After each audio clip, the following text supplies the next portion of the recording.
Assalamualaikum warahmatullahi wabarakatuh. Halo sahabat Sufi, saya sedang berada di salah satu situs cagar budaya. Ini penuh sejarah Bung Karno. Disinilah Bung Karno memikirkan kemerdekaan Indonesia di pengasingan di Bengkulu. Nah, kita sudah lihat bagaimana tapak tilas perjuangan Bung Karno di sini ya. Kita sudah lihat tadi perabotnya, ruang kerjanya dan kamar pribadinya, sangat luar biasa. Dan sampai hari ini nama Bung Karno di Bengkulu tetap melegenda. Nama Bengkulu tidak akan pernah lekang oleh sejarah. Bengkulu menyimpan sejuta cerita perjuangan. Bengkulu merupakan sebuah wilayah yang pernah dijajah oleh Inggris. Tetapi ketika menjelang kemerdekaan, Bengkulu dikuasai oleh Belanda.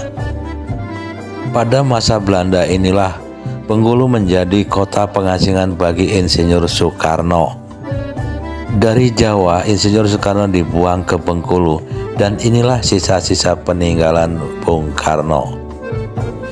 Sebagai seorang pejuang kemerdekaan, Bung Karno tidak lantas menyerah dibuang di Bengkulu. Di sini Bung Karno mengumpulkan teman-teman yang ada di Bengkulu untuk berdiskusi tentang masa depan. Gagasan tentang kemerdekaan dan pentingnya suatu bangsa membangun negara yang mandiri ia tularkan kepada teman-temannya di Bengkulu.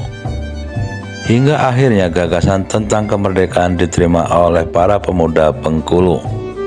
Yang menarik bukan hanya ide tentang kemerdekaan, tetapi di Bengkulu ini Bung Karno mencintai salah seorang wanita terbaik di Bengkulu. Dialah Fatmawati. Fatmawati bukan hanya sosok seorang istri Bung Karno. Ia juga sosok ibu negara yang sangat disegani pada waktu itu. Dari rahim Fatmawati inilah anak-anak Bung Karno kemudian tumbuh dan berkembang hingga hari ini. Sebagai sosok seorang ibu negara, tentu kisah Fatmawati sangat panjang kalau diceritakan. Hari-hari mendampingi Bung Karno dan hari-hari mengisi kemerdekaan sungguh sangat berat sekali. Rumah ini bercerita banyak bagaimana perjalanan Soekarno di Bengkulu. Di sini juga Bung Karno memulai perjuangan dan memulai cintanya dengan Fatmawati. Bung Karno bukan dikenang hanya karena suami dari Fatmawati.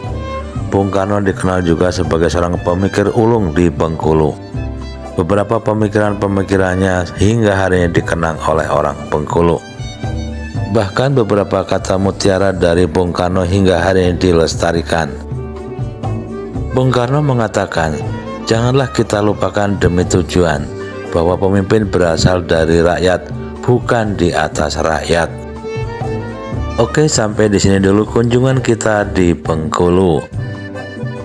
Mengunjungi rumah yang menjadi kenangan Bung Karno, tentu kita bisa mengambil hikmah dan pelajaran untuk masa depan. Soekarno boleh mati, akan tetapi Soekarno milenial harus terlahir kembali. Wassalamualaikum warahmatullahi wabarakatuh.